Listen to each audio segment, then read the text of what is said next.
All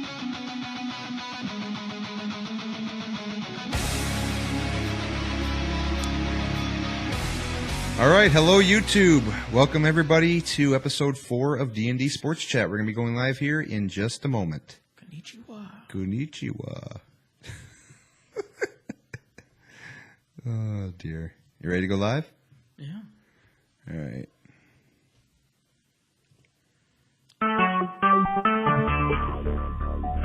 Talk shoes. Recorded live.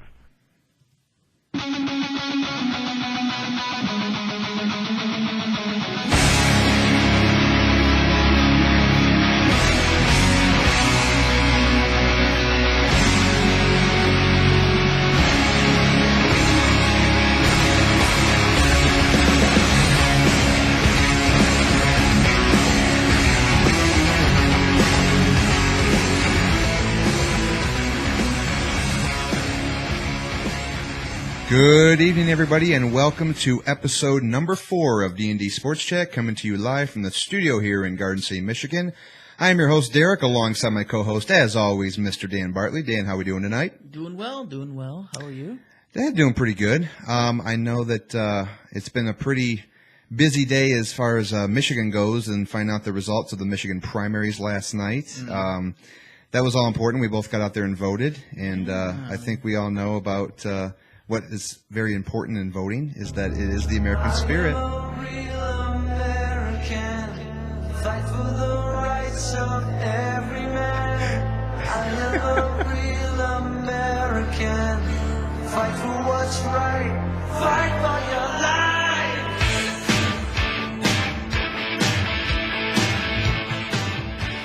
Get out there and vote now, brother. Yeah, it's not about Hulk Hogan and his little trial with Gawker. We're not talking about that. We are talking about the primaries, of course, which were held yesterday. I voted, you voted, and obviously in a surprise. The good thing is did you take note? I was watching some CNN. Yeah. The largest number of people in the age of under 29 voted, myself. Really? You. Yeah, I heard records were broken in that category. Yeah, a lot of college students and people our age voted. No, that's good to see. I mean, when I went, I voted right up here at Farmington Elementary School, and I know that when I got there, now in previous years, this is only my second election eligible to vote, but I know that when they have like the local elections, I'll go up there and I'll be in and out in maybe like 5 minutes. This one, I show up, and I mean, the car is wrapped around the whole school bus unloading section, and then I get in there, and the line's wrapped up down the hallway. I waited for at least 20 minutes before I got to vote. And the people there are ignorant. Well, not so much in my line, but why don't you share about where you went to vote? Well, everybody's just ignorant, like on edge, like you're. It's like Americans are just so, like it's so tense, like, it's so tense that we're voting here for this big day. It's not even the one-on-one, which will likely be evil versus the lesser of the evils. Yeah, pick your poison. If it's not Hillary versus Trump, I think it'll be a big surprise. I know that Bernie winning the Michigan primary, he beat Hillary 67 delegates to 60. I know that came to a big surprise as a lot of people. Me, not so much. I know that a lot of the people in Michigan are kind of hoping for free everything, free education, and I know that he was more, I think, guided toward the auto industry than Hillary was. So that didn't really surprise me. Interesting perspective there. I did not know that he was more for the auto industry. Mm-hmm. I'm surprised. Trump is another guy that really wanted to bring more jobs. I mean, he's a guy that I think is just about brainwashing everybody out there. I mean, not to get too political. And talking about his genitalia. Yeah, that there was a little bit more political mudslinging in that last Republican debate than there was in the Democratic one between Bernie and Hillary. But that was a joke. And the sad thing is, it happened right here in Detroit. Mm-hmm. Yep. So, goodness. And people are going to complain, all they want. Of course, the women's rights thing, people were kind of getting behind Hillary because she was getting interrupted by Bernie and everything like this. And it's just like, it's a debate. It's never going to go perfectly the way you want it. It's never going to go smoothly. People are always going to find something to nitpick about and bitch about. And I don't know. I'm happy our primary is over and done with. Let's move on to the general election. We got a few months, obviously, to go before that. But that's all I really care about. So. Yeah, that's all that matters, right? Everybody went out there and voted. It seemed like there was a lot of record number of voters that were younger people, as I spoke to earlier, which is good. That a lot more people are taking interest in stuff like this. Yeah. That seems like to be the problem is a lot of us, the younger generation. Need to get more educated on this. Like I pay attention to politics for the first time in a long time. I actually watched a little bit of CNN, Googled some things, did some research before I voted, because this is honestly the first time I voted. It might be a shame. You can knock me as much as you want, but it only would have been your second election, just like mine. So I decided to vote 27. The more shame part is that you probably had a better choice of candidates back in 2008 than you do now. Yeah, it's become more of a joke. And I know you were testing it to. It's become more of an entertainment fiasco. It's all for entertainment. Instead of really looking into politics, it's more becoming entertaining. And I think that my dad has even mentioned it's like, the Republican candidacy has just become all for entertainment. It's been entertaining to watch Donald Trump. It is. You tune in to be entertained, not to be educated or to decipher who you're going to vote for. You can agree, you can disagree all you want, with his views. People like him, some don't. A lot of people don't, but the guy's entertaining, and I've watched his debates. People are voting for him, so obviously he's. It's because he will say stuff that other politicians that have been around for many years, like Hillary, has the experience, has the political knowledge, but people I think are just wanting to vote more on honesty, and I guess there's something about Trump that they just feel they can trust. As weird as that sounds, I sure as hell don't get it, but as weird as that sounds, people just get some sort of vibe from him that he is the more honest politician when he really isn't. He's not a politician. He's a businessman, a billionaire. And he's going to break records if he becomes president. I don't see it happening, truthfully. America could pull out something out of their ass and they could really surprise me and be really, really stupid. But who knows? I definitely see it coming between Hillary and Donald. But if Hillary doesn't become president, I will be shocked. But then again, I won't be as also. Don't be shocked. Don't be shocked if it comes down to Hillary and Trump. I'm not going to be shocked if that's no. It will probably come down. I'm just saying that if somehow Hillary were to beat, or I'm sorry, if Trump were to somehow beat Hillary, I would be somewhat shocked. But then a part of me says not really, because this is what America's come down to. All about entertainment and not the true focal points of what we should be electing our president for. So that's just my forte. That's my opinion, and I'm going to stick to that. So more power to you. Enough politics. Let's talk about something that's a little bit more. Well, interesting, but not too much more good news is the Detroit Red Wings. The Red Wings, before we talk about Red Wings, why don't we discuss who the Red Wings are sponsored by tonight? Detroit Red Wings on D&D Sports Chat, presented by J&J Taxes and More. For D&D Sports Chat listeners only, 1040 Easy Forms, federal and state, only $40. By appointment only. Please call 734-523-8291. Weekend appointments are available. Please mention this ad for this exclusive offer. Just remember, we're winding down tax season. Just a few more weeks left to get your W-2s filled out and all that information into your IRS. Or don't want anybody coming after you, taking away your house or anything like that. It's happened in Garden City. So get to Joe Bartley at J&J Taxes. Great guy. So the Red Wings obviously are in a lot of trouble, and that is an understatement. Is that sarcasm? That's an understatement. There's a little bit of sarcasm there, but we're trying to be as truthful as possible here. But yeah, obviously, last night dropping a 5-3 loss to Columbus, it just doesn't get any more awful than that. And this is a team that has just been getting beaten up by non-playoff teams. This has happened now for the last week or so. Teams that they should be beating, obviously, other than Chicago. Which they failed to accumulate at least 2 points out of those two games. It didn't happen. So they will host the Jets tomorrow night. In a game that you must win, that, in my opinion. To me, and as well as me as well, that is a must-win game. They've allowed 14 goals in a span of 3 games, and you need something to boost this team up. And I think it's all going to start on the power play. I think we saw that last night, is that the Red Wings came on late, obviously the last 3 minutes of the game, where it didn't really mean much. They made it close. They made it very interesting. But obviously it helped a lot with pulling Jimmy Howard and getting that extra man and scoring those 2 goals in a matter of, a minute and a half. But this is a team that just is not playing the complete game. They're not finishing games when they have a shot at winning them. And something needs to be done. You hit the nail right on the head there. What really opened the door, I think, for a lot of hope was when Cam Atkinson missed that empty netter the first time. I know he did make it eventually in the empty net, but he did miss it, and that seemed to open up the gates. And what an interesting turn for me was when Anthony Ciu had that fight. I think that was, if a fight doesn't uplift you, you need to get your blood pressure checked, because and we don't see that enough. I mean, usually it used to be Red Wing hockey. No, it's not. It's not been Red Wing hockey for several years now. in recent years, we've seen the likes of guys like Jonathan Erickson or Justin Abdicator be willing to drop the gloves to try to at least build some sort of boost or momentum behind us, light a fire under our asses, if you will. And sometimes it works, sometimes it doesn't. In the case of last night, I think it did do something. And also that empty netter, that missed empty netter too. I think that just something clicked in that last 3.5 minutes that we were just able to kind of gain all the momentum back. We ended up outshooting Columbus by 3 or 4 shots, which we were getting outshot in the first period, 18-5 at one point. Just totally unacceptable hockey.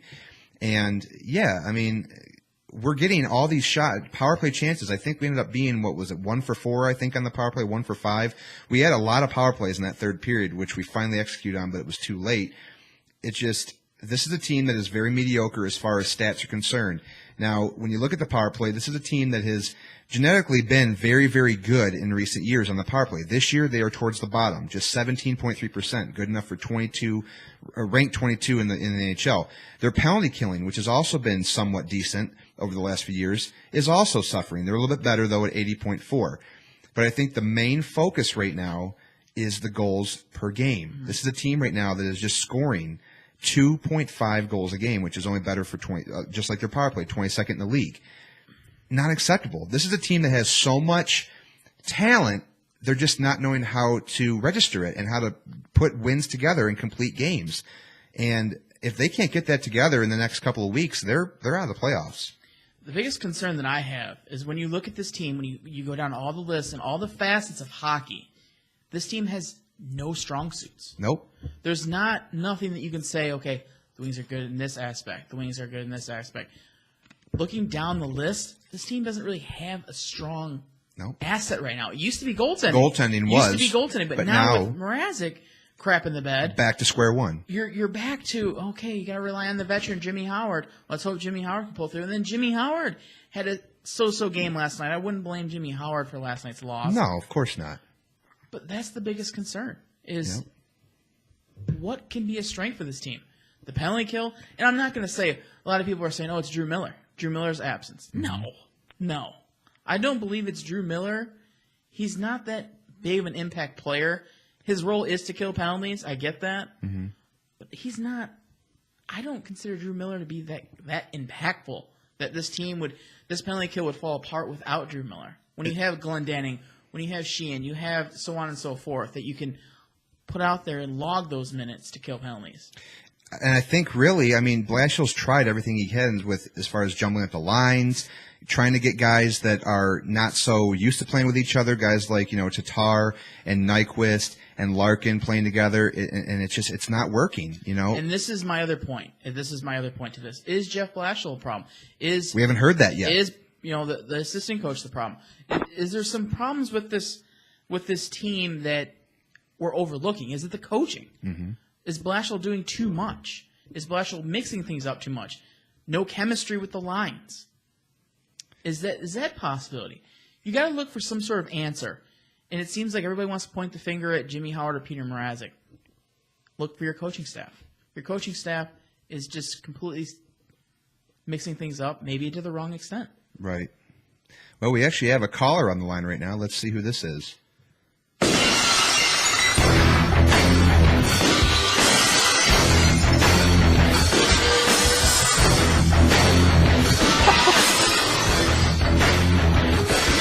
Good God Almighty!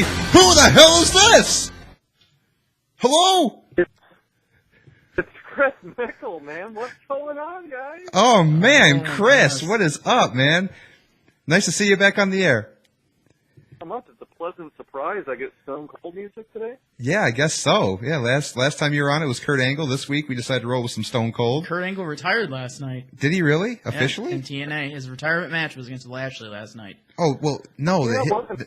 Do you happen to watch that at all? No, it's on Pop TV. Where the heck is Pop TV? I have it. What is Pop TV? It's obviously it's cable television, but it's usually. But what channel is Pop TV? Well, it depends on what your cable provider is. With mine, it's like $250 something. I don't think I have Pop TV as well. It's about as bad as Destination America. They've bounced to 3 different networks in the last 3 years. Nobody cares about TNA. It's all about Ring of Honor. Yeah, or New Japan Pro Wrestling. Yeah, exactly. But going back to that whole Going back to that Kurt Angle match that you were mentioning about, though, I think they taped that like a few weeks ago. I'm sure they did. So that was because he's already left, I think, TNA, and he's doing something in the Indies or whatever. But so yeah, Chris, going back to the Red Wings here, want to touch on their struggles. What do you think that the Red Wings need to kind of get out of this funk and have a legit shot at making the playoffs right now? Well, one thing I want to touch on, I overheard you guys talking about Anthony Seiyu. Talking about him fighting, and I thought the fighting was kind of silly to me. To me, he fought with, like, I believe the last 10 minutes left in the game. I could be wrong, though.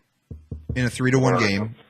It was a very critical point in the game, and he's one of our most consistent players, and I get it, like, we need a morale thing by fighting, and I believe in fighting. I'm a firm believer in fighting and everything, but I think someone else should have stepped up at the right time when you get. I mean, yeah, we've not seen that kind of tough side out of AA. I don't think he's ever had a fight in the NHL. Has he? He fights in Grand Rapids. In Grand Rapids, I know that he has some grit to him, but I haven't seen him drop the gloves in the NHL yet. But that's an interesting point. But yeah, you were right.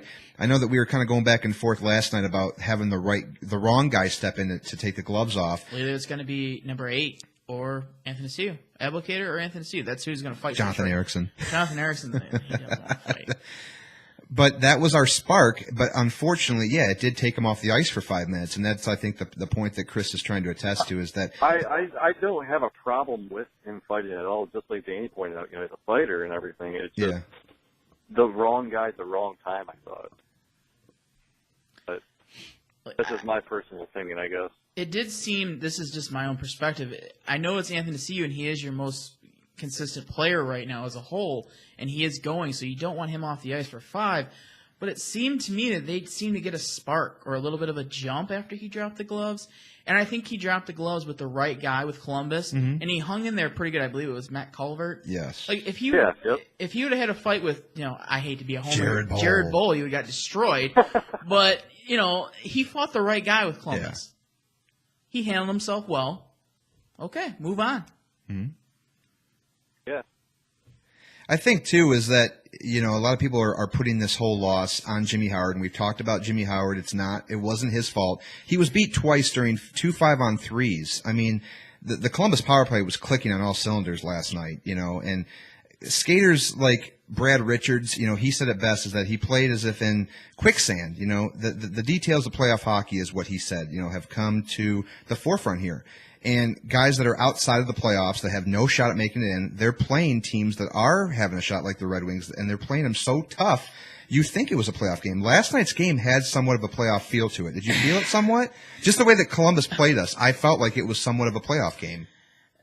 On a team that's not a playoff caliber team, I guess you could make that assumption. You know what I mean, obviously. It's difficult. From the attitude of the game. Look at this. Look at how many 20-goal scorers that Columbus has. Look at how many Detroit has. Yeah. Cam Atkinson. There's always that other end where a team that's not in the playoffs loves the idea of taking a team out of the playoffs. You know what I mean? Especially Detroit. I think the Blue Jackets, want to do that. And to me, I don't know. I guess every game here on out is a must-win. But I thought yesterday's game was a must-win. Mm-hmm. That to me, I guess, is when I thought that, holy crap, this could be the year that everything ends. And honestly, I'm actually totally okay with that, too. I think the streak's really annoying. Yeah, we touched on that, I think, a couple days ago. I mean, I was kind of joking when I said that, screw it. Have them end at 24. 24 is my favorite number. They at least got to beat the Undertaker's streak. I said something along them lines.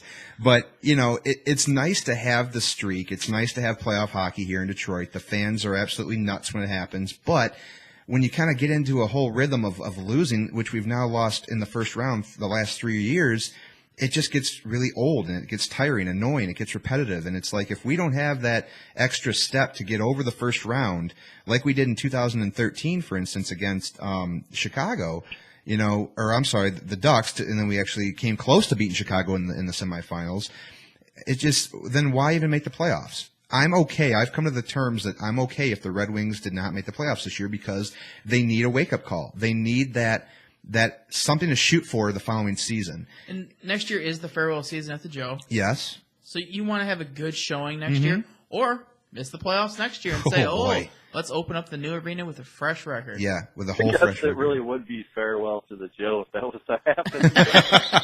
Yeah, just put the Joe down into the ground and just miss the playoffs the last 2 years Oh, with the man, Joe. that would be interesting. Oh, man. And I think, well, if that was the case, I think you'd see a lot of shakeups in the front office if that were the case. Now, going back to Jeff Blashill, I know you touched on him. The fans have really not spoken much about Blashill. I mean, given he is a rookie coach in the NHL, it's his first season, and up until about a week and a half ago, this team was poised to win the Atlantic. I mean, they were on the heels of Florida. They were only 3 points out of first place. And then all of a sudden, you just kind of dip into this extreme funk where guys like now Larkin are not producing. It all started when he had the flu a couple weeks ago. And that kind of just spiraled into just now going on a really, really long, horrible slump. And you're a rookie. You're going to get that. All players get it, even the greats.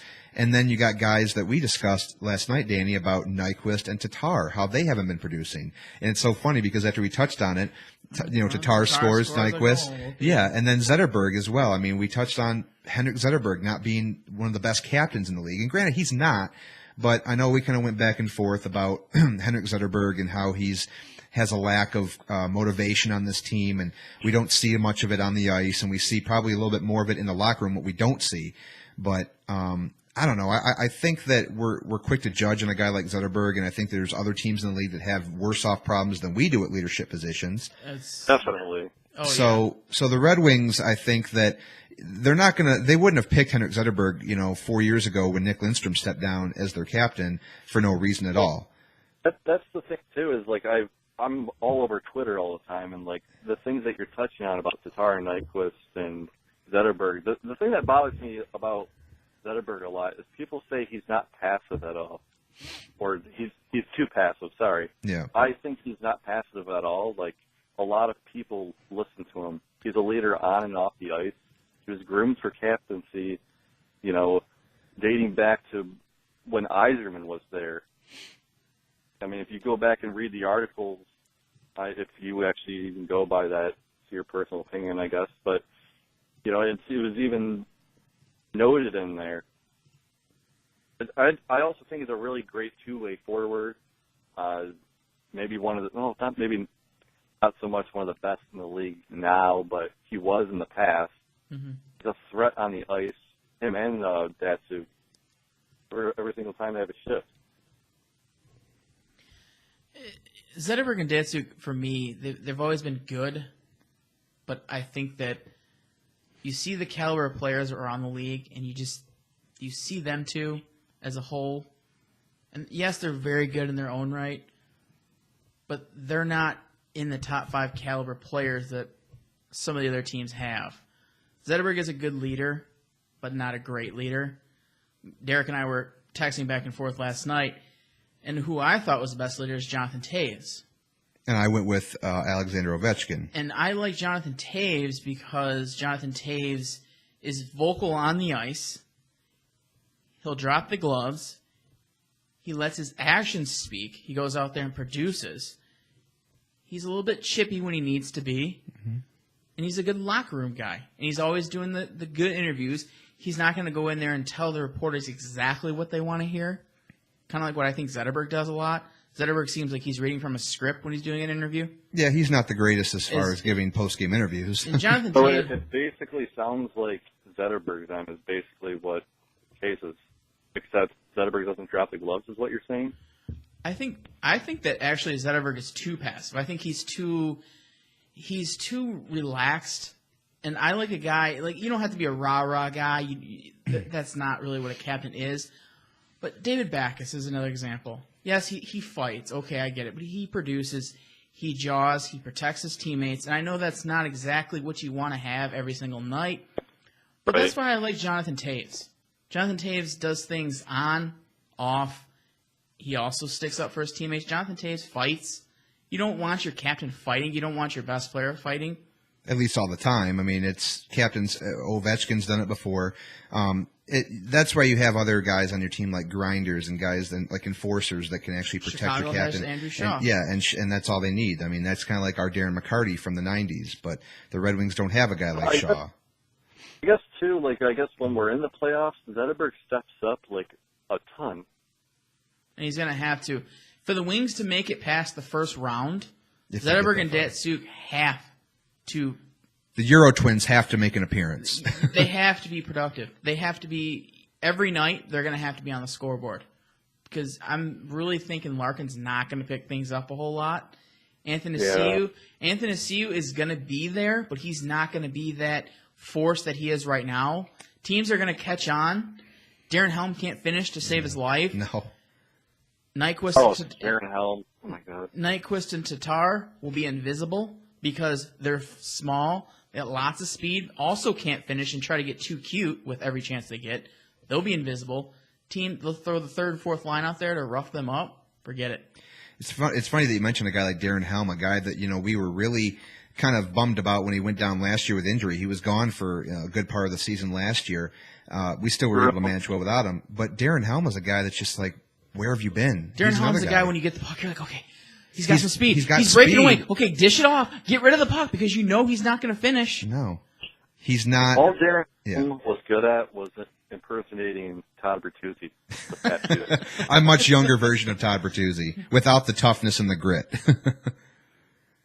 Yeah, and I hear he's a good cook too, but whatever. Besides the point.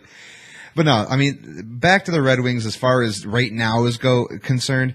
The Red Wings' next 4 games are extremely important. We know that. They play 3 home games against the Jets. Obviously, that's tomorrow. The Rangers on Saturday, and then the Maple Leafs on Sunday. Then they travel to play the Flyers on Tuesday. As long as they leave Philadelphia with a lead in the race, they probably are in good hands of having that 25th straight playoff streak extended. But those are still teams that you don't know. It's very up in the air. You could get beat by Winnipeg. You can get beat by the Rangers. Toronto. The Rangers are no slouch. No, they're not. The Toronto Marlies, which I'm calling them, it seems like their whole AHL team is up right now. Yeah. Babcock's got to be loving that. Oh, Babcock, man. I don't think he knew what he was getting into there. I really don't. I thought they were going to be much better than, not just because of Babcock, but I just thought that this team was going to have somewhat of a competitive season. They've just been nowhere. I would love to interview Mike Babcock right now and ask him what he thinks of Nylander. Every time I see Nylander, he's taking his helmet off and he's playing with his hair. Yeah. He's got the flow. He's got that. Oh, yeah. Oh, it just pretty boys, yeah. Toronto's got all their pretty boys out there. It's hilarious what Toronto has turned into. It's kind of funny. I'm not the biggest Babcock guy. Mm-hmm. I'm a big time Babcock basher. I'll be the first one to admit it. Nice. Dump and chase. But Babcock, he got what's coming to him. Mm-hmm. He wanted to go home, and he thought it would be the sun would be shining. He'd go to Toronto, more money, and he'd turn things around in a heartbeat. And Toronto would be making the playoffs and contending for a Stanley Cup this year. Oh, I was laughing at Toronto fans that were going off on Twitter the moment they signed him. Oh, this is our savior. That was God. God opened up the pearly white gates of heaven and let Mike Babcock in. That's how Toronto fans felt the day that they signed him. It was insane. And now all I hear about. You guys realize though that he is the savior to that team. No sarcasm or anything. No. You can't expect things to change instantly. Right. He's the perfect fit going there, and he knew exactly what he was getting himself into too. We know they're going to get a good draft pick. They're going to get good draft picks this offseason. We know that. And the Toronto Brass is already hoping and praying they got Stamkos lined up. That's what everybody's hoping for in Toronto. Really? A few people that I follow on Twitter. Who are they going to trade? Some draft picks or actually whatever? Going to see if they can sign him. Really? See if they can go ahead and. Is he a free agent at the end of this year? Stamkos, I believe he's got to be moved. Oh, damn. But if you're Stamkos, I'm not signing with Toronto.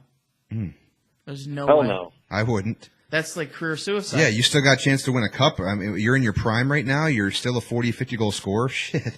I would not leave a good thing in Tampa right now. At least go to a contender if you're going to walk. With the salary cap, he's going to end up going to a team that's probably mediocre. Mm-hmm. But if you're going to go to a team that's mediocre, but he could still turn a team around. If it's a team that's on the upside, that's kind of hovering between 7th, 8th, and 9th in the standings, then you had a guy like Stamkos, and they're instantly they're suspects to making the playoffs and making a deep run. So he could definitely turn a team around on his own merits, definitely. But show. Speaking of the Maple Leafs, though, I guess they just announced today that the Red Wings and the Maple Leafs will be playing an outdoor Centennial Classic. They've renamed it the Centennial Classic for January 1st game. It's going to be at the BMO field in Canada. First time ever. What do you mean renamed? What do you mean renamed? They renamed it or something. I didn't. Well, I thought it was going to be I thought it was the Winter Classic, but the Winter Classic's actually going to be held the next day because New Year's Day is on a Sunday. I didn't know that. What I read is this is the first ever. It is. First ever one of that. They're just honoring pretty much everything the Leafs' 100th season. Yeah, it's their 100th anniversary of the team or whatever. Yeah. But yeah, I've never seen that before where they played back-to-back outdoor games on New Year's and New Year's Day, and then of course the day after. So, yeah, that's kind of crazy. Hey, having the Wings in Toronto, that's going to make a buttload of money, and then you got freaking Chicago. I bet everyone's probably tired of them, but you know what? They generate cash. That's exactly what they were saying. Like yeah. Cash. Bill Daly, who's the NHL's deputy commissioner, he actually discussed why the Red Wings are such a popular commodity for outdoor games. It's because, it's to their credit. They travel well. They have a great fan base. They bring in a lot of revenue. You go to any NHL arena on any given night, the Red Wings are playing. They've got a lot of fans. It's helpful in outdoor games because they can be loud. It sounds good on television. They're always helpful to the league. It looks better. And they're also an original six team. That's why, like you said, Chris, you see a lot of Detroit, Chicago, Toronto, Boston, Philadelphia. You see a lot of original six teams play, and it garners a lot of ratings. When are you going to see the Florida Panthers versus the Minnesota Wild or something like that? That's why we got the outdoor stadium series for teams like that. Can I say too the BMO field? Yeah. Do you guys happen to see what it looks like? No, I have not. It's a soccer field, ain't it? Yeah, it's going to be kind of interesting to see the layout, how it play out, because it doesn't look that good from pictures that I've been looking at. Well, here's just a very small photo I'm looking at right now, and it just looks like, I don't know, the way that the stands are leveled. It looks like you might have, if you're sitting up high, you have more of like a downward view of the ice. It's the first time I think an NHL game has ever been played on a soccer field. It looks like it wouldn't be too bad. I'm only seeing like a corner shot of the field, though. I'm not seeing the entire stadium, but in this one corner shot that I'm looking at, it doesn't look too bad. As far as seating's concerned, it almost looks better than, the format of it looks better than an actual football stadium or a baseball stadium. Because really, for those games, it's almost like a NASCAR race. The higher up you are, the better it is, and the more expensive the seats are. I mean, you're sitting down in the lower bowls. You're not going to see nothing. But you're not going to see nothing though. You're going to see the glass. Yeah. You're going to see the glass if you're sitting lower bowl. Chris, what was your seats like when you were at the Winter Classic? You were up higher, weren't you? No. In fact, I don't know how to describe it because I've never been to the big house before. That was the first time I went. Yeah. I don't know, sections and stuff. I thought I was sitting up at the top, and each time, we walked down a step, I kept looking at Dave Biner. We all graduated with him. I talked with him, and I was like, are we sitting here? And he's like, no, we're a little bit further down. We might have been maybe 10 rows from the field goal line. Okay. So I could see everything, but honestly, I probably would have preferred to sit on the side because obviously you get a better view of everything. But I stayed warmer being further down. I'll tell you that much. Well, yeah, because you probably got the heaters right there in your face, keeping everybody in the stands warm. That's definitely that's a positive for sure. But yeah, that had to have been a hell of an experience. I know when we went to the alumni game at Comerica, that was great. That was a freezing cold day, I'll tell you that. No, thank you. I'll catch it on TV. Oh, that was great. Just to feel that atmosphere was just amazing. But I can't imagine how it was. I can't imagine how it felt though at the Winter Classic. It was cold as shit. Yeah. And now now around the same time, well, a couple months later on, I mean, we're in the early March and we got 60-degree weather. It's insane. We actually broke records today from what I heard all over Michigan. We broke a record that was 40 years old. So it's crazy. Wow. Spring came early. So, but yeah, bottom line for the Red Wings though, they need to improve on the power play. They need to just find some sort of depth on defense to just try to get them out of this funk. Guys like Larkin got to pull out of slumps. Nyquist and Tatar have to find some sort of gelling together to get their mojo back. And our goaltending situation, I think, is just going to be up in the air until they decide if Peter Mrazek is injured and they're going to kind of hold him out of games for a could be week. Milking that injury more. Than you think, I mean, really, you don't want to hold him out too long because he was riding such a hot streak before he went down. I would give him some rest. I would say, okay, hey, Wings are going to probably make the playoffs. Absolutely should, as long as they get a few points here and there. Yeah. They're going to win tomorrow. They should. If they should, yeah. If they don't, there's a big problem. You're probably not going to beat the New York Rangers. You could, depending on get a point out of it. Depending on what New York Rangers team shows up. Yeah. Henrik Lundqvist has got a very bad temper right now. Got a bedtime? Yeah, bedtime. Temper tantrum, I was going to say. But yeah, he's probably got a bad time too. Yeah, probably so. But yeah, it's just a matter of getting points here. I mean, we were on a streak early in the season where we were just getting at least 1 point. What was it, like 12 games or something? 10, 11, 12 games where we were getting at least a point in overtimes or shootouts. And, I mean, we're not even coming close to that. Now we're getting shelled. Now we're getting beat 5-2, 5-3, 4-1. It's crazy. It's a shame, but it is what it is right now. As your famous line goes, it is what it is. I got that from you. And the Wings have to... I got that from you, though, if you remember correctly. That was actually a famous line that you actually stirred. I have it on my wall. Yeah. It is what it is, but it actually came from your mouth. Does it have quotations with my name next to it? No, but you can try to write it below in permanent marker. I'll give you a Sharpie. I'll go for it. I can see we're keeping Chris entertained on the other line.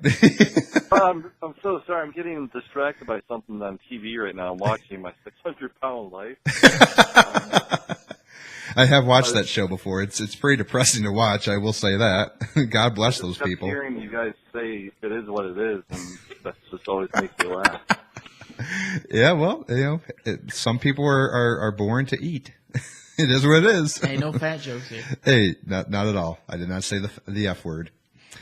But all right, moving away from the Red Wings, let's talk a little bit of Tigers. The Detroit Tigers segment tonight is presented by Garden City Community Chat. If you want to know everything about what is happening in the city of Garden City, please tune in live every Thursday night at 8 p.m. right here on TalkShoe.com/TC/82757 for Garden City Community Chat with your host, the one and only Chatman himself, my father, Mr. Kerry Partin. I did check out the last GC Community Chat with Westland Mayor William Wild. Yeah. The Wild Man was on there getting set for that hockey game coming up in a couple weeks. Yeah, Chris, that alumni game is actually coming up at Mike Modano Ice Arena. It's the Westland alumni versus the Red Wing alumni. I know I went last year. Darren McCarty played, and guys like Ed Mio and Peter Klima were there, and John Ogrodnik. So, I mean, I think tickets are like $10, I want to say. Wait. I have no idea. Darren who? Darren McCarty? Who the hell's that?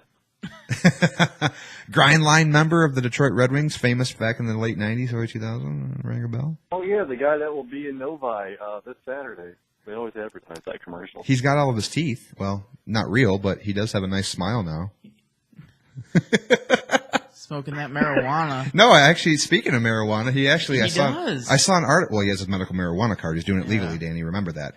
But he actually, right. to cure his alcoholism, he actually resorted to medical marijuana to help him kind of cope with it. And I can see Darren McCarty hitting a few blunts. So,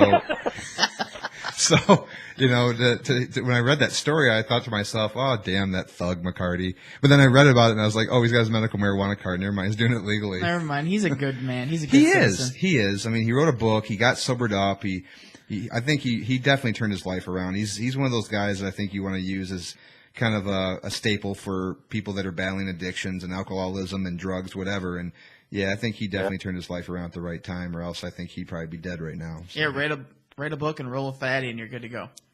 Yeah, That's actually the definition of good guys. Is I think if you write a book, you're a good guy. Yeah, yeah. Get your book out there, published, and let the public buy it and buy into all your stories of what you are, and you're a good person all over again. Your bad life is erased. I think D&D, you guys should write a book. Could do it. What do you think the title of it should be? It is what it is. Yeah, might have to think about that one. Written by Derek Partin, edited by Dan Bartley. No, more like edited by Derek Partin. My grandma's terrible. Yeah, I'll you guys. I'll do I that. think I'm going to get going. I want you guys to start talking about everything else. I feel like I'm, I don't know. Yeah, we spent the last 40 minutes talking Red Wings hockey because of Chris. Thanks a lot. You bum? I enjoy listening to you guys. I'm going to continue listening to you guys. Just have a good rest of your show, you guys. All right, thanks for calling in, man. We'll talk to you next week. So going back to our Tigers segment, obviously the Tigers are looking pretty good in spring training. I know that, obviously what to talk about the Tigers is very minor because, we're still going through we're still going through the ropes of spring training, kind of getting the butterflies out. But Justin Verlander, he passed his first test, I think, today in spring training. This is his second start, but he faced the Nationals today. He threw 3 scoreless innings against a very loaded Nationals lineup. Ian Kinsler, Jared Saltalamacchia, Miguel Cabrera, Nate Shearholtz, I guess is how you say it, and Tyler Collins all hit home runs today. 5 home runs for Tigers today. Wow. And, no curly fries, though. Yeah, no, it doesn't count for curly fries. Curly fries. Curly fries. I had a little accent on that. Curly fries. But, Tigers manager Brett Ausmus, he said before the game that Verlander's pitch count would probably be around 50. He threw 51. 29 of them were for strikes. So his ratio was a little bit, lackluster, but that's fine. He got his pitches in and he looked good. So I guess hooray for the Tigers. They're looking decent so far. What are your thoughts? As far as the injury to Justin Upton, though, goes. Justin Upton and also Cameron Mabener of the show. Short-term injuries for what we know. He's got an ankle injury.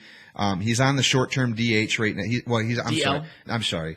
He's not on the DL, but he may DH on Thursday, so he's not going to be going down with a long-term injury. Cameron Maben's is a couple weeks, though. Yeah, Cameron Maben's a couple weeks, but we should have a fresh lineup, barring any more injuries for opening day. Let's just hope V-Mart, Cabrera, all stay healthy. Spring training for me is what I've heard and what I've read. Regulars want to get about 60 at-bats. Yep. You want to get, if you're a second baseman, you want to get some ground balls. Anybody in the infield, you want to get those bounces. You want to get the straight to you balls, and then you're good to go. Get a couple of those, you're good to go. Get your 60 at-bats in. Feel good going into opening day against the Miami Marlins. Yeah. You open with Miami, National League. You end in Atlanta. It's going to be a rough go. So, that's interesting. Mm-hmm. Good for them, though. Ending in nice. Well, it's nice. Weather. It's nice to actually have something different than a change than always facing the typical Toronto Kansas or KC City or Royals. Chicago, Cleveland, and then of course our big home opening series against the pesky New York Yankees. But as far as pitching goes, too, I mean, you got to look at K-Rod. He pitched his second, live batting practice session today on one of the backfields. He faced 5 batters and threw a total of 24 pitches. He threw 11 strikes.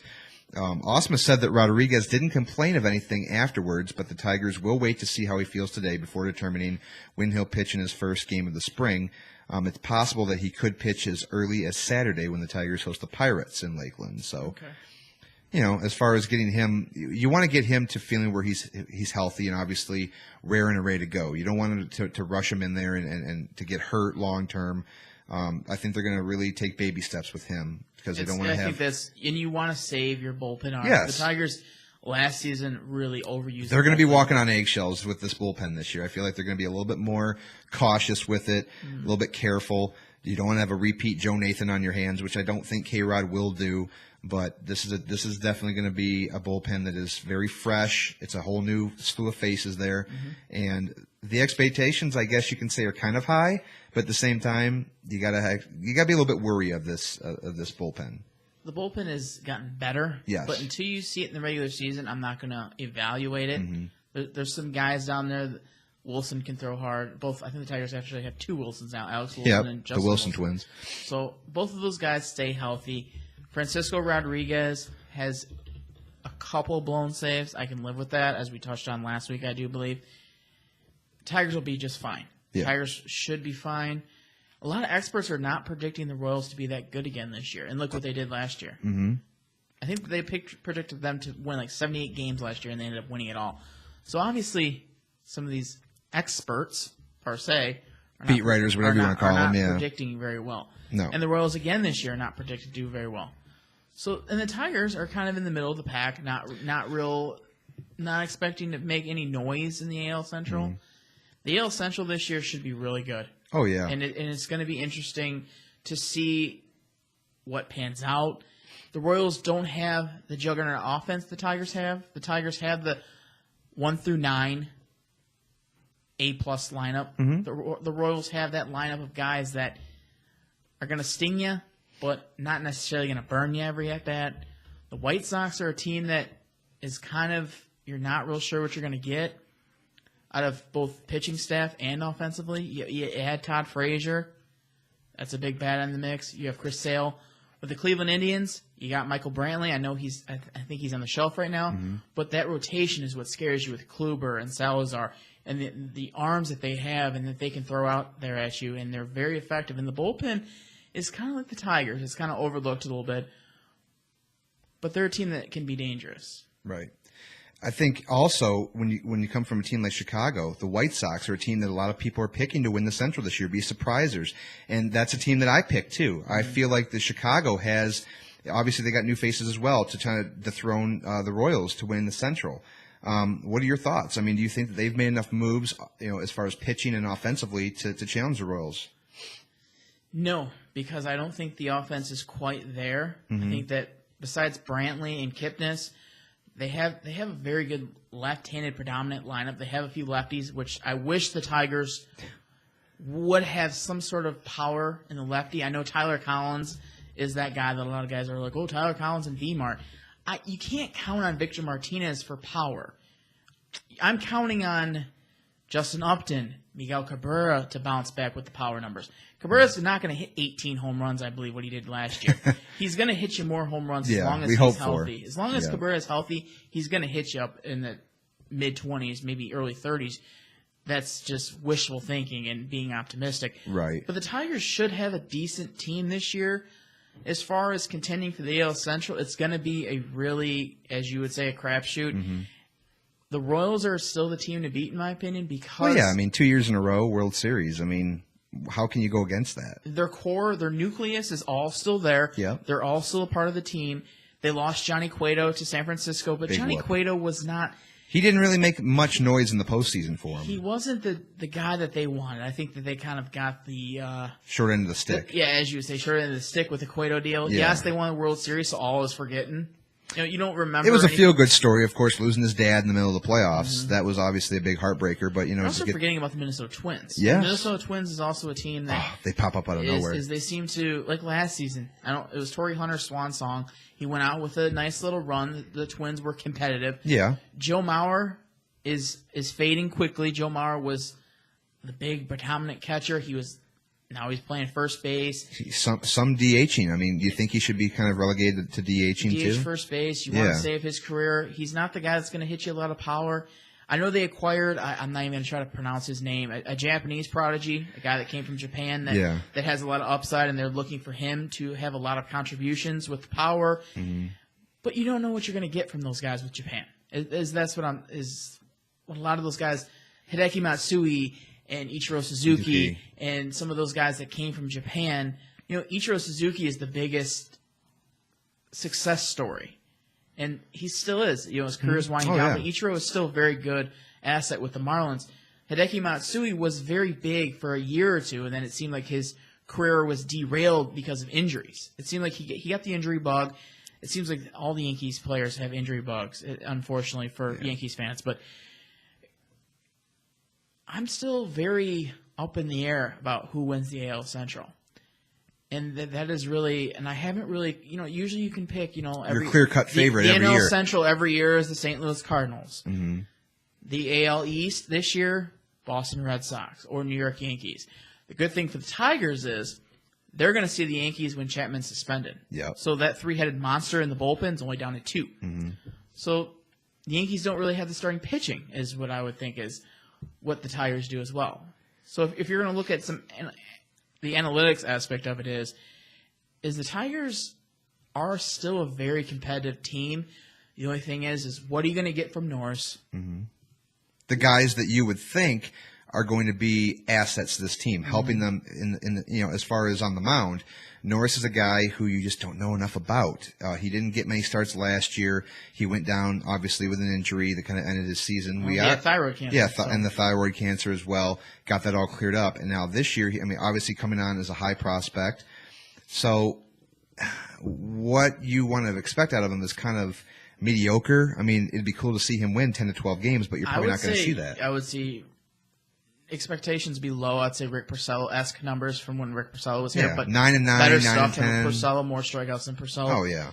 There's not a fifth starter. Like a lot of people are saying, the Tigers' fifth starter is up in the air still. Yeah. Shane Green should not be the fifth starter. I watched Shane Green the other day, and I know it's spring Are training. they actually putting him in there over Pelfrey?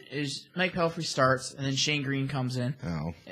It's just how spring training rolls. You're using 40 guys. Well, because you got to utilize everybody to see what your best, what your worst is, and see if there's any guys that you could put over another guy in a roster spot. So. Shane Green's slider was really, really effective the other game, but he got smoked. Besides his slider that seemed to be all over the place and it seemed to be locating pretty well. Yeah. His other pitches were not. They didn't seem to have any jump on. And it's spring training. Mm-hmm. I know, but I'm a guy that analyzes a lot of things. And I watch you watch a lot of baseball, especially in the summer. Yeah. I'm a guy that likes to watch a lot of baseball, pay close attention to what guys are doing, pick up on a few things. Shane Green had a good slider in his last start. Fastball was nothing. He got lit up in a spring training start. Now, I'm not too concerned with control. Like Justin Verlander, like his pitch margins were way off. I could care less. It's spring training. Contact, though, on a guy that you want to make your team, it is spring training, but I have a little bit higher standards and I want a little bit of something in spring training. I know you're just showing up to spring training. You're like, oh, I'm here. I'm ready to throw the ball.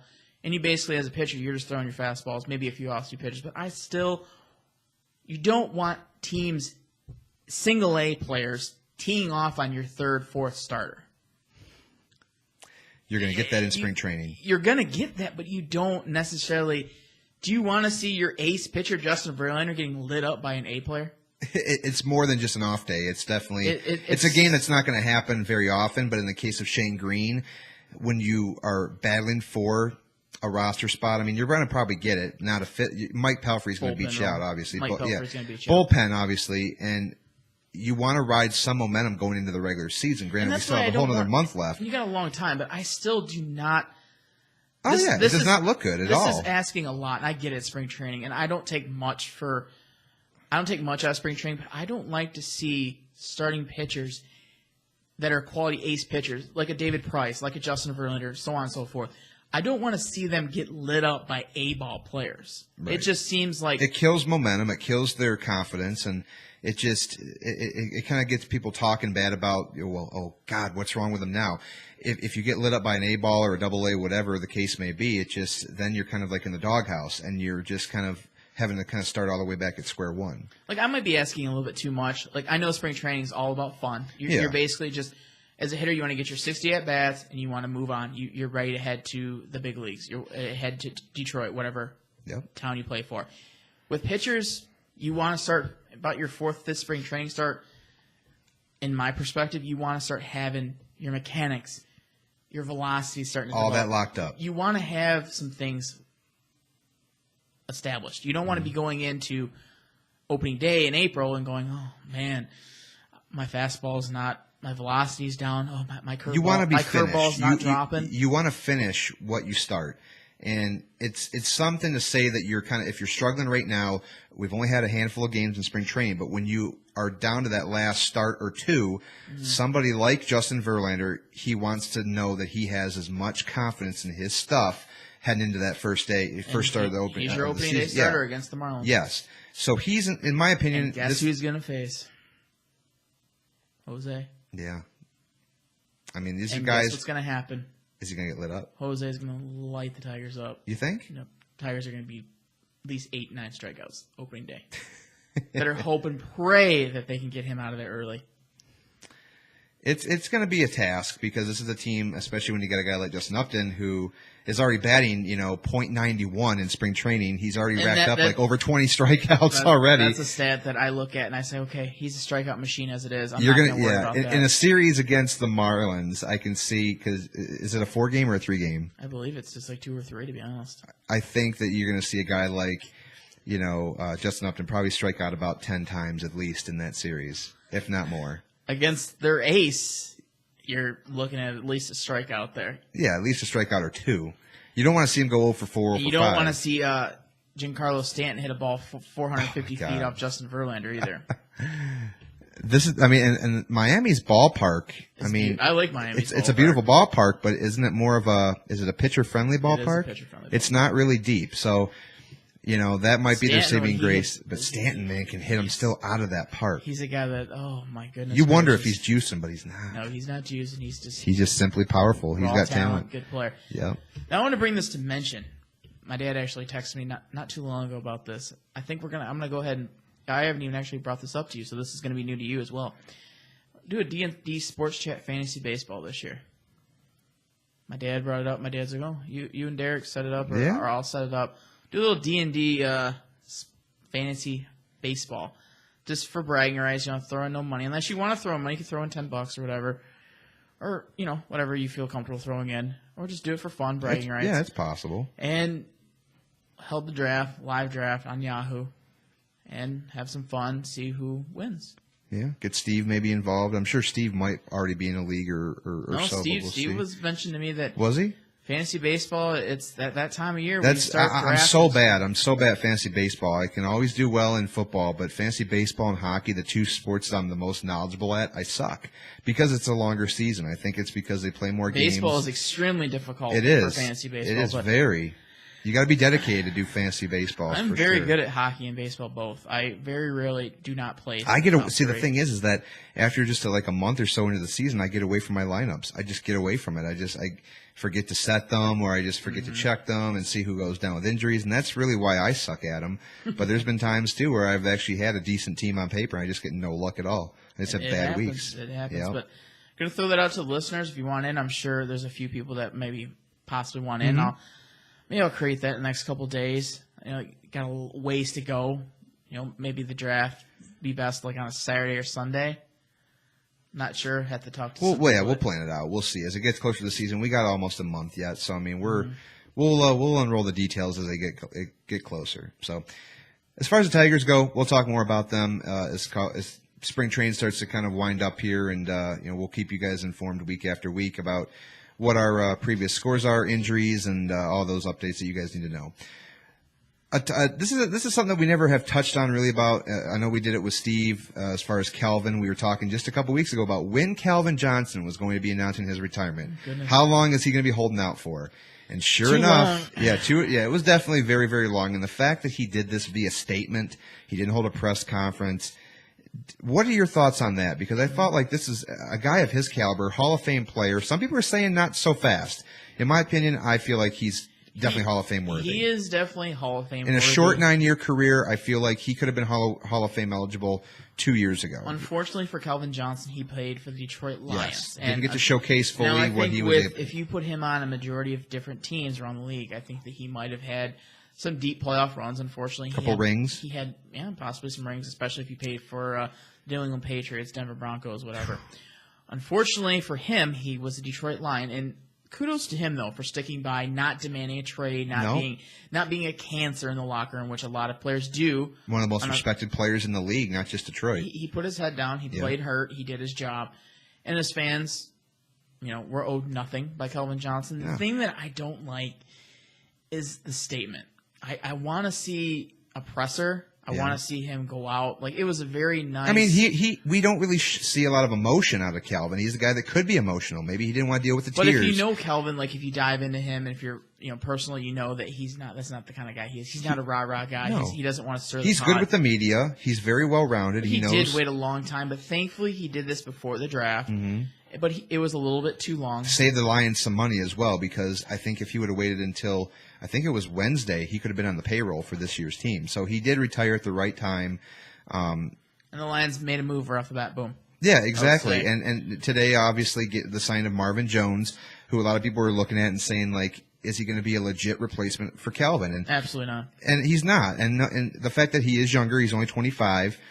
He had that one season a couple years ago where he had 10 touchdowns. I don't think he's ever had 1,000 yards. He hovers right around 700 to 850 yards a season. Matthew Stafford's biggest weapon is now gone. Yeah. Matthew Stafford down the toilet. I'm sorry. You don't see him now finding a Golden Tate is not a number one. No, I mean we saw a lot of spark from Golden Tate, not last year but the year before that when he first came on.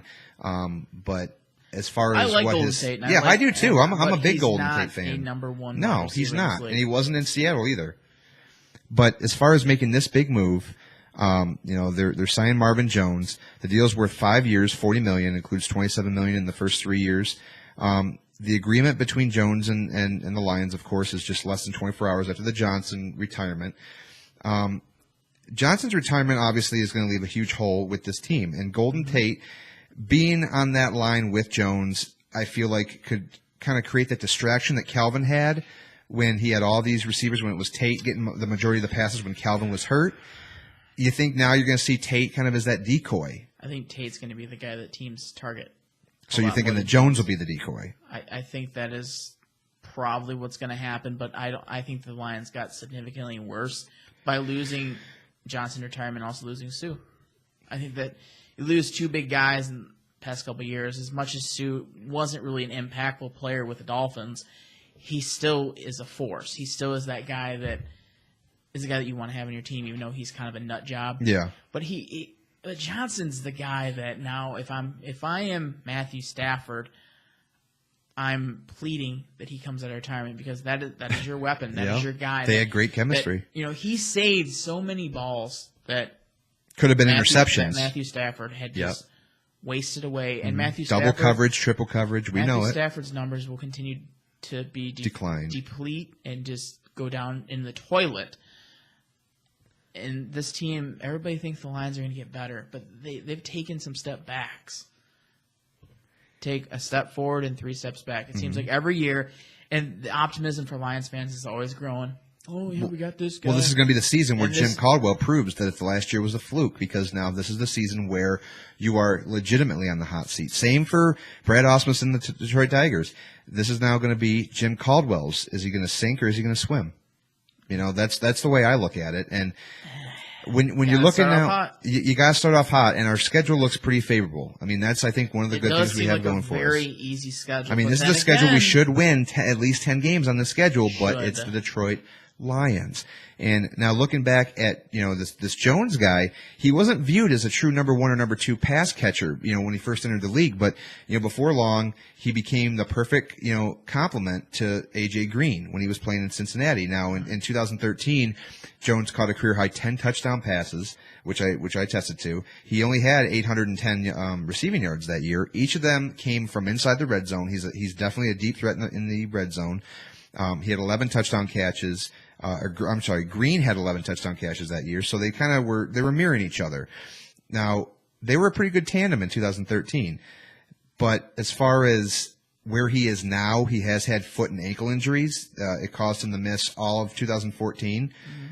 He returned healthy last year. He produced. He was targeted 98 times. He caught 65 passes, 816 yards, and he had 4 touchdowns. So you can kind of say that at 25, he's going to be 26 later on this month. He's got a few more years. Yeah, but are his better years behind him? Probably so. Possibly. The way football we'll see where he shakes out here. The way football is today, when you're around your late 20s, you're done. Well, look at Calvin, 30 years old. The way it seems right now, it's the younger. These guys are going to be retiring at 29, 28. Well, because as well, I don't want to call NFL the pussification of American sports, but it is up there with hockey now, is that concussions are a big deal. And Calvin is one of them that I'm sure he wanted to step away because he didn't want to become a vegetable at age 40. No, absolutely not. And he is going to be able to enjoy now a long fulfillment life with his family. He's getting married this year. I know that I noticed on our D&D page, we were having, I think, a little bit of a debate between, I think it was me and then Steve, because I made Chris now an editor on our page as well, is that Steve had mentioned something about how Calvin's going to come back with another team. No. I don't see that happening. I feel like the possibilities are very, very slim, but could we see another Brett Favre move here? We take 1 year off, take 1 year off of the league, get that urge watching football from your couch and your $1 million mansion, and you're thinking to yourself, damn, I'm still training hard. I'm in shape. I can do this. My mind is now into it. I'm going to go sign with the New England Patriots. I would love that, personally, coming from it. Here's 2 things. Yeah. Kelvin's going to be in the booth right next to Keyshawn, right next to Randy Moss. And First year. And sit there and call games or be analysis on the Football Network. Or he comes back, and if he comes back with another team, you burn your Kelvin Johnson jersey. Yeah. You call him out. We're going to see the same thing with Sue. You do not respect him. You do, but you don't. Would you respect him if he came back to play for another team after he made this whole ordeal? He made us wait several months. As much as people say he's done so much for Detroit, but I categorize what you've done for Detroit by rings, Stanley Cups, World Series championships, MVPs, Player of the Years, Pro Bowls, whatever it might be. Yeah, Kelvin's got tons of Pro Bowls. He wasn't going to guide this team to a playoff, legit playoff run on his own. It's the difference between, there's a difference between sports. A quarterback can win you and lose you games. A wide receiver, he can kind of add to it. He can help you. Yeah, he can add his 2 cents to it. But a good quarterback can take you to the promised land. Or if you have a mediocre quarterback like the Detroit Lions, can just burn you. Yeah. If you have bad coaching, it burns you. Insert the Detroit Tigers last year. Yeah. So there's a lot of things that different sports have into play with it.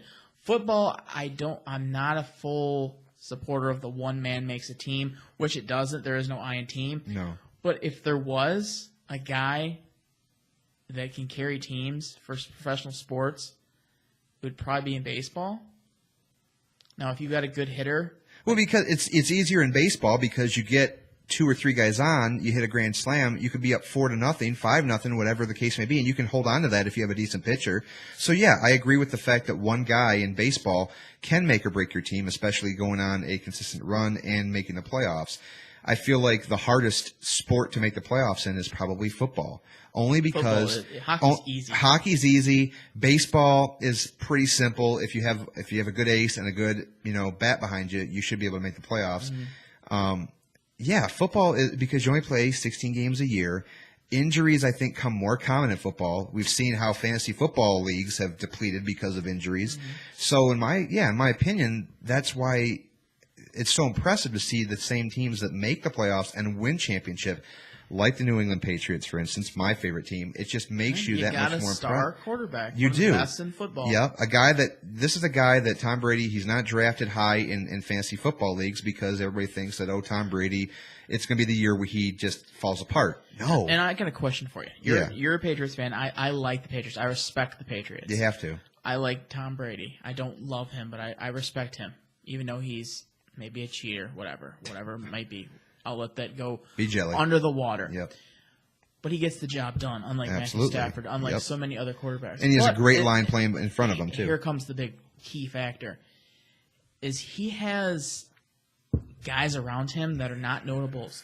And New England seems like they're always taking guys in, guys are coming and going. And they're still in the mix. And they still win Super Bowls. They still compete. They're still in the playoffs. They're still that force, that team that you don't want to play. And is that all because of Tom Brady? Is that because of Bill Belichick? Is that because of the high-ups? What is that? What makes the New England Patriots click? Why are they so good? Because a lot of people will say, Dan, you're an idiot. You're a moron. How can one person make a team? Now, if Tom Brady was on the Detroit Lions, would that make a big impact? Probably not, because the Lions high-ups won't give him any weapons. But the same can attest to the New England Patriots. He doesn't have the star wide receivers. And he's not a scrambling quarterback. He's not a guy like a Russell Wilson, that'll rush you, 400 or 500 yards a season. He's not a scrambling quarterback. Neither was Peyton Manning. But he had targets. Tom Brady's always had wide receiving targets. But not a guy like Kelvin Johnson, not or a Percy Kelvin Harvin Johnson. or Odell Beckham. He doesn't have the names. He just has the guys and he makes them good. It seems like he can turn a player that's mediocre into really good, into someone who is ultra talented, and boom, he gets hot. They find a rhythm. They have a tempo. They're successful. There's a reason why they've had the same head coach in the last 15 years. There's a reason for that. He's the longest tenured coach on any team. You hate Belichick. But the guy he's a football genius, and his playbooks are amazing. The play calling that he makes, it makes other teams just look silly, and I feel like that is definitely a big benefactor of why they have been successful, why they are. I will classify the New England Patriots as a dynasty. They are a dynasty because they've won 4 championships in the last decade. How can you not classify them as a dynasty team? They are. And they're the most consistent team in the last probably 20 years.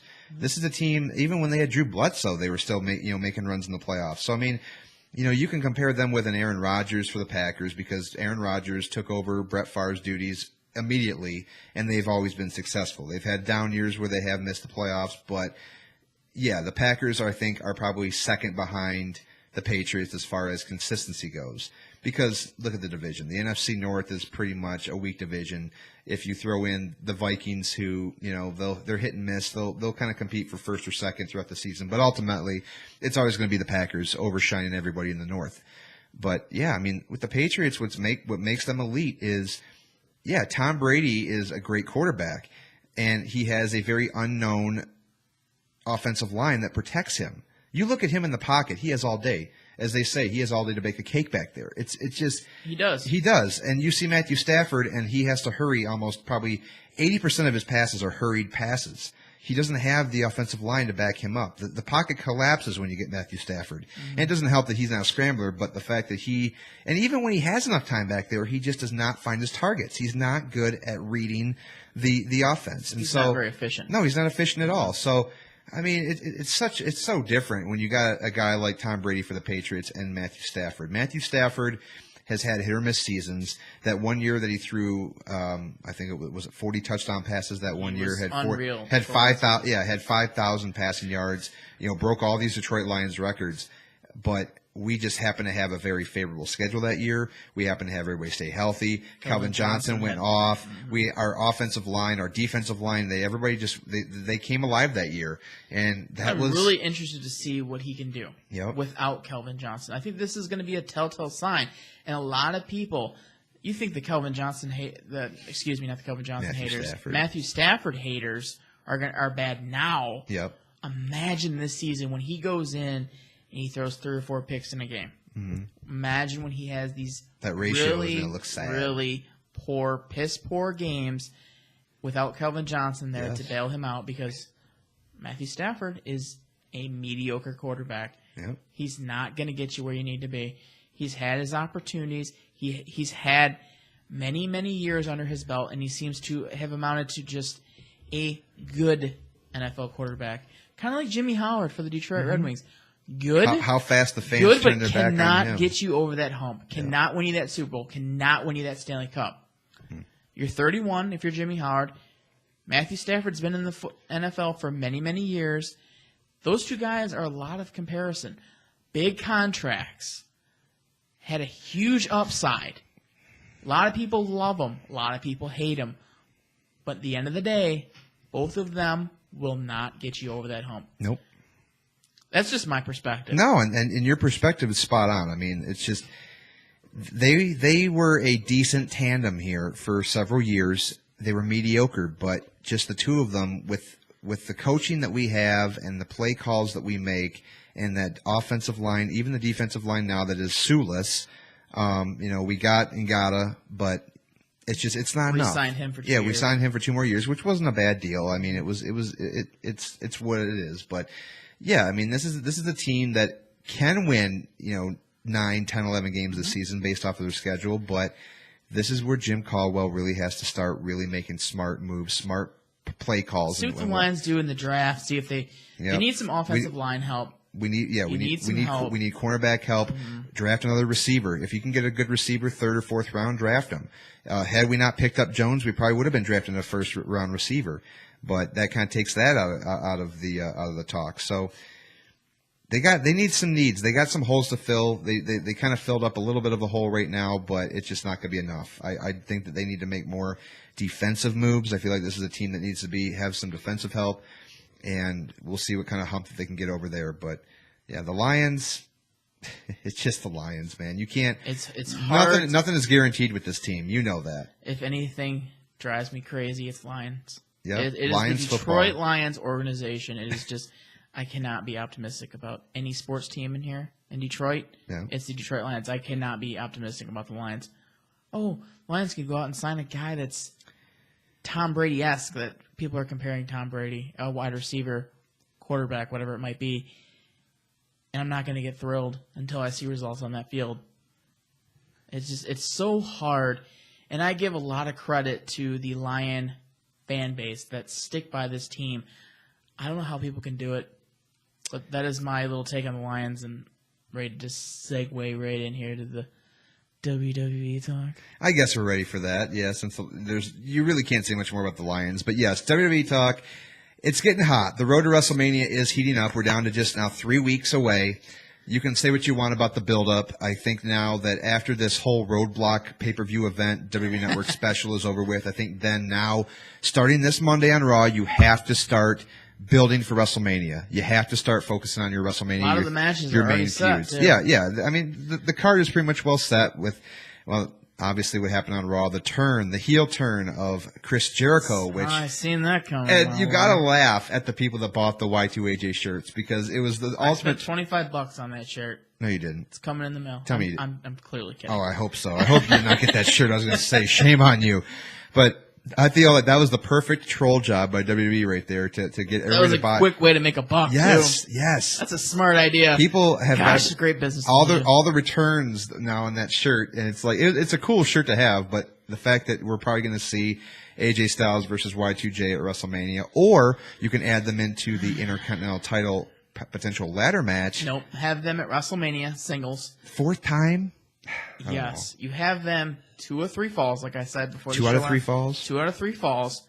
The big be all end all at WrestleMania. That's it. You got to end the feud at WrestleMania. You let them 2 go out there, and they will steal the show. Mm-hmm. AJ Styles, and you will remember that match. If you think WrestleMania sucks, it could very well suck after that match. And you got to remember, these are not 2 young guys. This is a guy that is, in Chris Jericho's case, he's 43, 44. You got a guy like AJ Styles who is 35, 36. So. Mm-hmm. These are guys that, for their age, they can still fly off the top rope. They can put on a show. And as you say, they can potentially steal the show if it's done correctly. That would be the match. A 2 out of 3 falls match, I think, would be the right stipulation for those 2. I don't want to see a submissions match. And obviously, we're not going to see an I Quit match or a last man standing. That's probably not going to happen. But, yeah, I think that match will suit those 2 wrestling styles. No pun intended there. But that will suit their styles correctly. So I like that idea.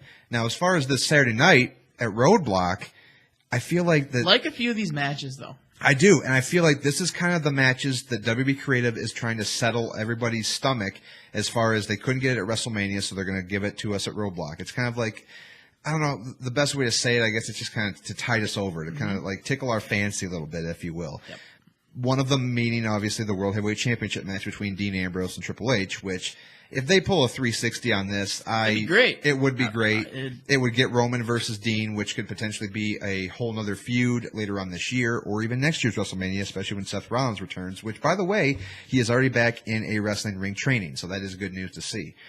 Good. And, of course, another match, Brock Lesnar versus Bray Wyatt. Now, this is a match. I'm interested in this. Because this is a match that both Bray Wyatt and Brock Lesnar have both wanted. Now, behind the scenes, I read a little something where Brock Lesnar was not very happy when he found out he was facing Dean Ambrose at WrestleMania.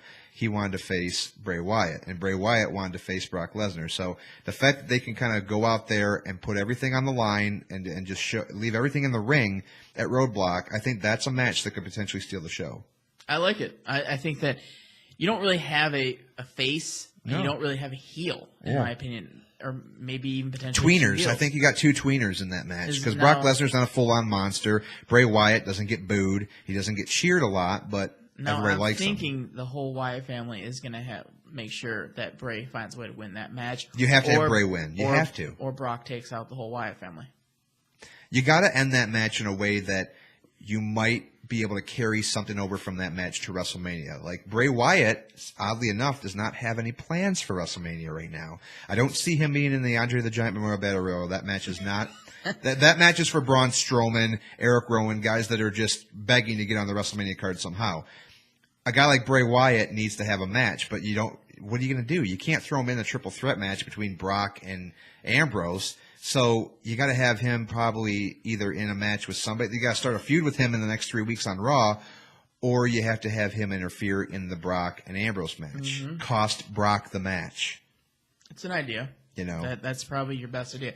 Ambrose and Wyatt have had feuds in the past. They've had some good matches. Yes, they have. For a very long time. I feel like time. Bray Wyatt has feuded probably with all the top names on the roster in the last year he and a half. hasn't gotten an opportunity. And with the way that Creative is, they've dropped the ball with his character every time. And that's why I think a lot of people, as much as they love Bray Wyatt, they love his gimmick, this character, Eater of Worlds, all that stuff. I feel like they just can't take him seriously anymore because WWE Creative they utilize him wrong. They don't know how to finish out a feud with him. He lost to The Undertaker at WrestleMania, and I feel like ever since that happened last year, he just has missed it. You put him in a feud with big names. I mean, this is obviously probably next to Undertaker. This is the biggest name he's feuded with. Bray Wyatt has been in no other feuds with other big guys like Brock Lesnar. And so putting him in a feud like with Brock Lesnar, I think that says a lot about what Creative has in store for him. Because, I mean, this is a guy that is championship ready. He's championship capable. And I feel I'm sure you probably noticed this too over the last couple of weeks. It happened at Royal Rumble. It also happened on Raw.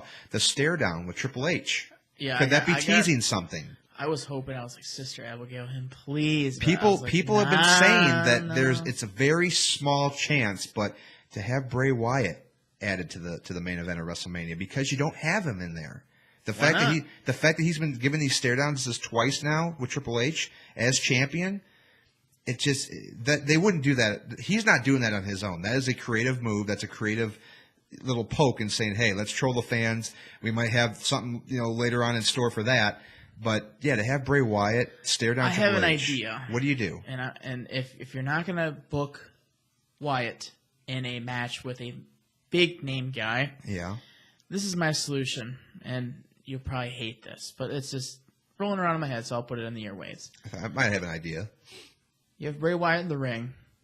Is this at WrestleMania? This is at WrestleMania. He's out there giving a promo. Yeah. Lights go out. Demon Balor walks out. You have the new face of fear versus the Demon Finn Balor. Not bad. Now, if they ever not a bad idea. Now, back when Bray Wyatt was in NXT, did he ever have it? Because Finn Balor Finn Balor didn't arrive yet. Finn Balor didn't arrive yet. He was. It's just something that I've been playing around. The gimmicks are so similar. It would be good because you'd go nuts because Balor's debuting at WrestleMania. It's supposed to be. Maybe. Sami Zayn, I think, we saw him return on Raw. That's a whole other story, but Sami Zayn will be competing at WrestleMania in some way, shape, or form. I think they're going to add him to that ladder match. Unfortunately, he didn't get the pop that he deserved the other night. No, for a Chicago crowd. And Shane McMahon, it seemed maybe because I wasn't there live and I see. Were you saying it too? Detroit still had the better reaction. I was like, okay, this is a good pop. Well, because he's already back. Yeah. The fact that the reason we popped so hard is because it was totally unexpected. We did not expect that. Shane McMahon got still a pretty decent reaction. He got the biggest pop of the night. Let's not get anybody wrong here. You're in Chicago. You're going to get the CM Punk chance. Yes, and I'm sure Vince was his skin was crawling, and he let the chance go for about 30 seconds. He's like, "Oh, that's the best you got." Oh, I thought that would end soon. Whatever. But yeah, I mean, I think his reaction, his little that promo was good. I feel like there was a lot of Attitude Era-esque to that promo. Smashing of the family photo. Talking about Shane, of course, the whole bastard son thing. Using a few more cuss words. And being more edgy, which is it's not happening by accident. It is what they want to have. They want to have more edgier content heading into WrestleMania. Now, you got to have, I don't know, maybe this is coming in the plans. Maybe this is coming up on next Raw. I don't know. I don't read the dirt sheets like you do because I try to enjoy wrestling as it just comes. I'm here, yeah. And I try not to let the dirt sheet spoil it for me because then wrestling I won't watch at all. Right. Because it'll just drive me bonkers. So I want to see some sort of even though it's stale and dumb, a contract signing between Shane and Undertaker, or some sort of meeting. Them two staring down. Well, supposedly the only Shane time kicking Undertaker's face the only time we're going to something. see Undertaker again before WrestleMania is the Go Home show in 2 weeks. So that, in my mind, is bad booking. You have to have Undertaker and Shane on these last 3 Raws. At least have Shane in the ring and have the lights go out. Undertaker's gong hit. I was trolled when Vince came out. I knew you would be. You probably. Oh. I was eating Cajun pepperoni pizza. Let me tell you this story. I was eating because Justin happened to bring over pizza, surprised the hell out of me. I was starving, so it was great. He brought over pizza and all. And we were watching Raw, and of course I'm diving into my Cajun crust pizza, and I'm getting to the end of it, and all of a sudden the gong goes off, and I was just taking a bite and swallowing. I was like. And the freaking spices of the Cajun went up my nose, and I was like, oh, God, man, that sucked. But, yeah, that was perfect trolling by Vince and WWE Creative. That was great. I kind of knew then after that gong when I was like, well, if he's here, it's a total surprise because he wasn't advertised for the show. No, he's not going to be there. And, yeah, and like we noted is that the only Raw he will be on will be the last show before WrestleMania, which is a big mistake. We don't know about Shane. Shane should be on every show for sure, but Undertaker, same exact way. I mean, if you're you gonna have to explain why. You have not told a story in this whole entire feud. The only story that we know is the McMahon feud. We got to know more about the Undertaker side of it. We don't know anything about it. We know if you're a true wrestling fan going back to the 90s, there has been multiple instances of heat and rivalry between McMahon and Undertaker. 1999 was probably the best year to be an Undertaker fan because the Ministry Taker trying to take over the entire company from Vince, that was great. You know, the Ministry of Darkness was always my favorite gimmick. You're kind of going back to that in a way, but it's against McMahon's. We've seen this happen before where Shane and Vince have fought back and forth. I see possibly Shane turning heel at WrestleMania and joining the Authority. I don't think you said that you agree with that. I think that it would be just completely a waste of time. It'd be lazy. Destroy every storyline. It would be lazy. Possibly have there. It would be lazy. The fact that you would throw away all these weeks of build and wrecking family photos and talking bad about the other, it's been done. Why would you want to repeat it? Why would you want to see another McMahon swerve where Shane trolls everybody? In 3 weeks, when I'm sitting at your house in a chair, watching probably WrestleMania, with a water in my hand, probably eating a hot wing or pizza, I will be absolutely ticked if this happens. And they ruin this build for this. This match is supposed to be over ramping the World Heavyweight Championship match. I mean, this is kind of taking over the main event of WrestleMania, even though it won't be the main event, even though there's much more on the line as far as control of the company is concerned. You can't mess this up. You can mess up the championship match. I really don't care because I see Roman Reigns winning this match. Roman Reigns doesn't win this. I don't know. Roman Reigns is going to win this. He has to. The fact I can't think of anything. Screwing him 2 years in a row, I just don't see it happening. You can't do it. You can't do that to the guy. And I think Triple H, after he beat the tar out of him, went backstage and was like, okay, hopefully this gets you over there, son. And he's trying. And the fact that they have to superimpose fake boos into his Triple H's promo on SmackDown last week tells you that it's just, you can keep Roman Reigns off of TV for several months and he can come back and still get the same boos he got when he was still on TV. They're trying to milk it. They want to make people feel sorry for Roman. They're overselling this whole nose injury to try to get him a face reaction, and you just cannot do it. I am so sick and tired of Roman Reigns getting shoved down our throats as a babyface when he clearly looks and just talks as a heel. Unfortunately, Roman Reigns seems like he's a good guy. He does. I like. Just Roman turn Triple Reigns H face. My God. You could easily turn Triple H face. He gets the face reactions because even though he's an authority figure. He's supposed to be heel. But dude, when he first was the authority figure, when he first took the job away from Vince or whatever a few years ago, he was still a major face. Mm-hmm. You know, and even Vince at one time was a baby face authority figure. You can do it. Now, Shane's going to be that if they don't mess it up. Now, the perfect way that you can have Roman Reigns win at WrestleMania and somehow people won't just blow up the internet is you have Bray Wyatt come out, you have him destroy Roman Reigns, you have him steal the belt, walk out with the belt. Have the match end in a no contest? You have Roman Reigns win, but you have the lights go out.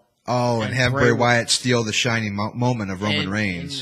He don't get to stand on the top rope and do his little thing. But unfortunately, the way WWE is organized, that you would never pull that off. You might pull that off on a SummerSlam or a Royal Rumble, but you're never going to have that happen at WrestleMania because you want to have that storybook title ending. It happened last year. It sure did. So Roman Reigns can just win the title at WrestleMania. Triple H can finally hope that he'll get over, which he's not going to get over. Bray Wyatt comes out, Sister Abigail leaves with the title, sets up a match.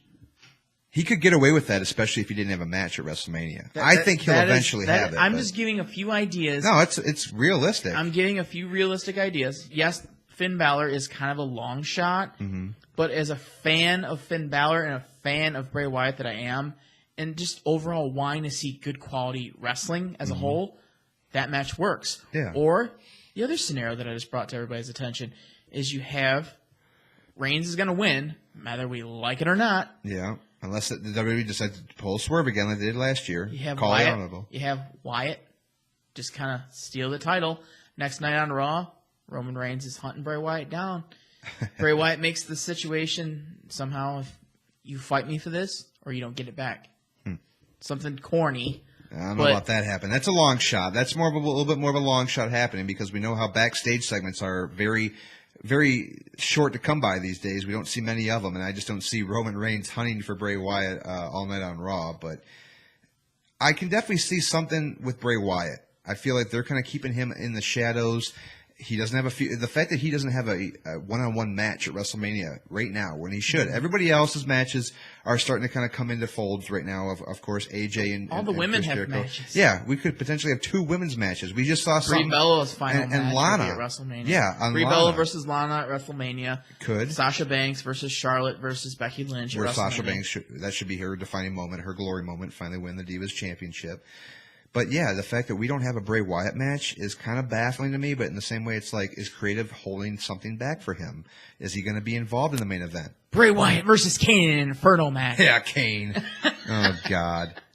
I don't know, but, obviously we get closer and closer. It's going to be a lot more better, when we're 2 more weeks ahead and we can actually talk on a Wednesday, leading up to WrestleMania. Yes, the Wednesday in that 2 weeks. Very, very WrestleMania oriented. Yeah, we'll talk. Obviously, it'll probably just be 2 things: Red Wings and WrestleMania. So be prepared for that show. But yeah, that's wrestling for you, and that's pretty much I think our show. I think we've touched on all our topics for tonight. It's been a great show. On that note, we're going to give the old cheers here, and that is going to be episode 4 of D&D Sports Chat. And we want to invite you guys to listen next week and the following weeks. Remember, every Wednesday night at 8 p.m. right here on TalkShoe.com. So for myself, Derek, and my co-host, Danny, we will bid you a farewell. Nighty-night.